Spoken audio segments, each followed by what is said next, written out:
What's up, guys?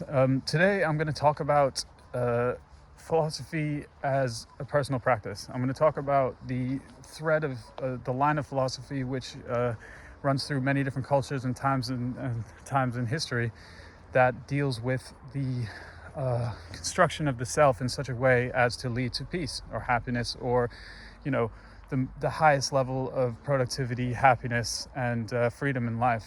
And talk about the Stoics and Taoism, because these two really interestingly basically make the same arguments. They're not even arguments, they make the same observations. They provide the same prescription for the organization of thoughts in such a way to lead to peace.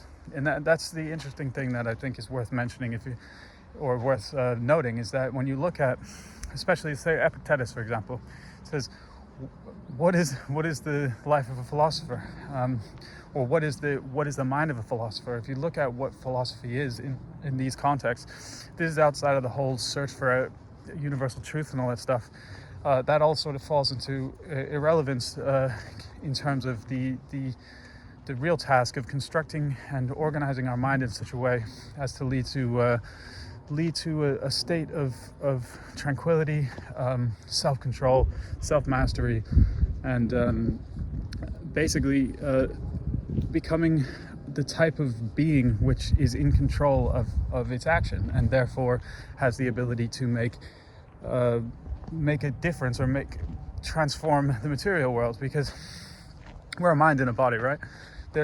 And our body is our mind, in the sense that many of our drives and impulses, which we would call thoughts, are actually just impulses coming from aspects of our body, right? In the most gross example, you have a cut, you feel pain, but that is operating on much more subtle levels in terms of the functions of our organs, the hunger. Like, I think it's surprising to me. Well, it's surprising when I first realized years ago, but it's surprising to me also how non-obvious it is that we talk about food cravings and things that are driving our behavior, that we don't realize that this is an organ that's doing this. Say we're hungry, or even I thought the interesting thing with parasites, people get worms, suddenly they start craving different foods, but we think that's us. You think that's you, but really it's well, you could say it's you, but it's part of you. But much of our mind, or our thoughts, are actually embodied. Now there's an aspect of our mind which deals with self-control and the will. That is more the aspect which people like the Stoics and the Taoists are pointing at, and not just the Taoist yogis and any philosophical school that deals with self-control, self-mastery, is pointing to one aspect of our mind, which is the will. And in religion maybe they call it the soul. But what I'm trying to elucidate here is the extent to which the varied drives, the varied thoughts, the varied impulses which come to our mind's eye are organized in a series of gradations, from pure will into completely materially driven, right? So most of these philosophies, Taoism, self-mastery philosophies, deal with practices that allow us to get closer to the will. The will itself is without emotion. It's a core. It's the facet of direction, the ability to direct, which itself has no feeling to it except for what we call bliss, peace. It's calm. It's a steady, pointed energy, right? And the ways that we get there are by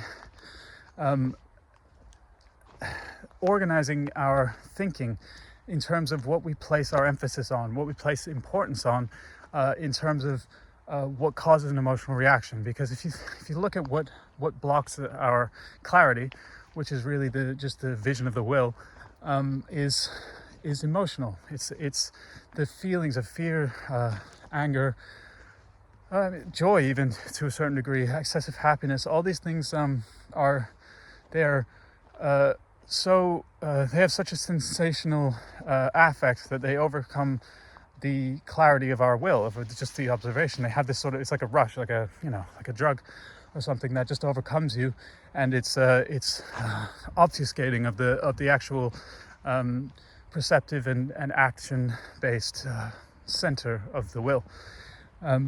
So if you look at, say, Epictetus, it's a good one because he puts it really well, and it's very short and simple. The major thing is understanding what is worth putting emphasis on if we want to the highest degree strengthen the ability to act, the self-direction, to the keeping ourselves in the place of doing what we think we should do. Because if you think about emotions, right, this is going to go into many aspects of the mind, because interestingly, in order to discuss how to organize your mind, you need to start by breaking apart all the different pieces and seeing them for what they are. So if you talk about emotion, right, say for happiness, for example, it's a very interesting thing, because happiness is our happiness is totally self-created, and I actually mean that our sadness and or our frustration, our fear is self-created, because what happens is that we create this thought, we envision a feeling or a state which we would like to be in, right? Like, oh, if I just had this much money, then I would be happy, right? And as we project the thought, we create the feeling, which is actually the center of the will, which is just sort of peace, right?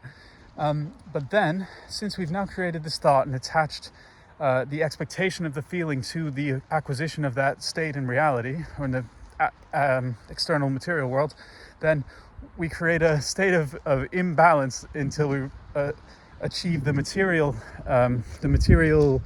expectation, and then we expect to feel the happiest feeling again, which is just it's literally just the cessation of the discomfort, which is caused by the assumption that not having what we imagined is causing us pain.